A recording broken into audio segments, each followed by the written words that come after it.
Assalamualaikum Mas Maman. Waalaikumsalam Aisyah. Mas Maman kenapa? Kok kelihatannya lagi sedih dan murung gitu? Ada masalah ya? Iya nih Aisyah, rumah orang tua aku disita sama bank karena gak bisa bayar lanjut cicilannya. Aku bingung harus tinggal di mana. Dulu keluarganya Mas Maman waktu beli rumah pakai skema KPR Bank. Iya, dulu udah 10 tahun yang lalu. Ini cicilannya kurang 5 tahun lagi. Uangnya ada sih, tapi untuk keperluan lain. Mas Maman tahu nggak kalau ada yang namanya properti syariah? Jadi kita tuh bisa beli rumah tanpa terkait dengan bank loh. Bahkan nggak ada bunga, denda, ataupun sita. Kok bisa? Terus gimana sistemnya kalau kayak gitu? Apa gak rugi? Gak akan rugi lah. Nih dengerin Aisyah nih ya, aku jelasin. Apa sih properti syariah itu? Di properti syariah itu ada 7 kelebihannya Mas. Yang pertama itu adalah tanpa bank. Kenapa kok tanpa bank? Karena kan memang kalau dalam Islam itu kan transaksi jual beli atau syarat jual beli kan cuma ada 4. Barang, akad, penjual dan pembeli. Jadi tidak boleh ada pihak ketiga. Jadi langsung 2 pihak saja, dari developer dan ke pembeli. Jadi langsung tanpa menggunakan perantara bank. Terus yang kedua itu adalah tanpa bunga. Kok bisa tanpa bunga? Karena memang tanpa kerjasama dengan bank, jadi tanpa bunga. Dalam Islam sendiri kan juga tahu ya Mas Maman, kalau bunga itu sama dengan riba dan hukumnya haram. Na'udzubillah min zalik. Jadi biar terhindar dari riba itu sendiri. Dan yang ketiga itu tanpa denda. Apa sih yang dimaksud tanpa denda?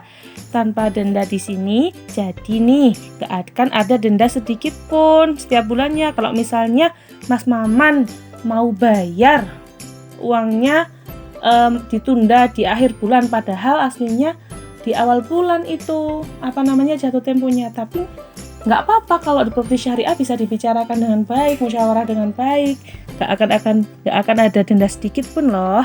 Terus yang selanjutnya, yang keempat itu tanpa sita. Jadi karena dari awal akadnya adalah jual beli bukan sewa beli, jadi pihak developer tidak bisa menyita rumahnya. Jadi nggak akan disita deh rumahnya, karena akadnya jual beli. Dari awal konsumen bayar DP, itu rumahnya udah hak miliknya konsumen. Terus selanjutnya tanpa BI checking. Kok bisa tanpa BI checking? Karena memang tidak ada bank.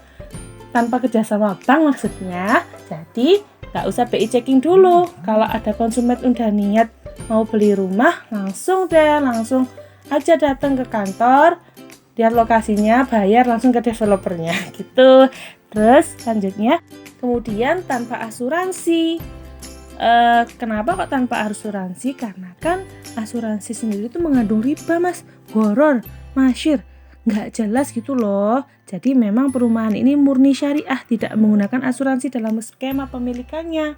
Terus yang terakhir tanpa akad batil. Maksudnya gimana? Jadi dari awal hingga akhir akadnya seperti apa, harganya segini, maunya seperti ini, itu tetap kita tidak akan menyalahi dari akad dari awal kita itu kalau sama konsumen gitu Mas. Gimana? Mas Maman udah paham apa belum penjelasannya? Nah itu tadi Mas Maman yang udah Aisyah jelasin tentang properti syariah. Jadi gak perlu takut ada denda, bahkan gak akan ada ceritanya tuh rumah disita. Pengaruh juga loh untuk keberkahan hidup kedepannya, karena terjamin bebas dari yang namanya riba. Masya Allah, tahu gitu aku dulu beli rumahnya di properti syariah, terutama di Pandermanlen. Hehe. Semoga nanti deh kalau aku udah nikah beli rumahnya di Pandermanlen aja. Wits, ada calon nih kayaknya. Mau nikah sama siapa Mas? Haha. Ya sama kamu lah. Hehe. Mas Maman ya gombal mulu kerjaannya. Udah nih, kalau mau tahu info perumahannya lebih lengkap, Mas Maman bisa langsung kepoin sosmednya atau hubungi nomornya di sini. Makasih ya Aisyah untuk infonya. Sama-sama Mas Maman. Aisyah pamit dulu ya. Assalamualaikum. Waalaikumsalam.